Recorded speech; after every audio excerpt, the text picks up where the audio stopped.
আসসালামু আলাইকুম রহমতুল্লাহি ওবরাকাতু। প্রিয় দর্শক, সবাইকে স্বাগত জানাই।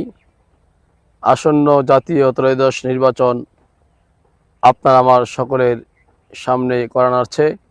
একদিন বাদেই সেই বহুল কাঙ্ক্ষিত প্রত্যাশিত নির্বাচন অনুষ্ঠিত হতে যাচ্ছে ইনশাআল্লাহ।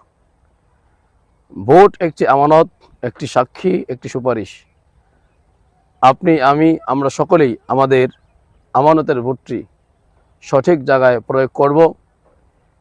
সৎযোগ্য আল্লাহভীরু একজন ব্যক্তির পক্ষে সাক্ষ্য প্রদান করব এবং পার্লামেন্টে যেন ভালো মানুষগুলো একত্রিত হয় সেই জন্য একটি সুপারিশ করব।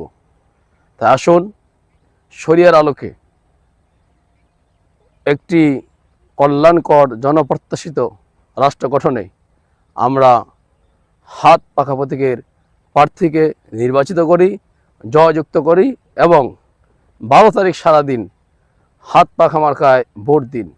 ইনশাল্লাহ আমরা আমাদের হাত পাখা প্রতীকের প্রার্থীকে বিজয়ী করে ইনশাল্লাহ একটি জনপ্রত্যাশিত ইসলামী কল্যাণকর রাষ্ট্র গঠনে ইনশাল্লাহ আপনি, আমি, আমরা সবাই ভূমিকা রাখি।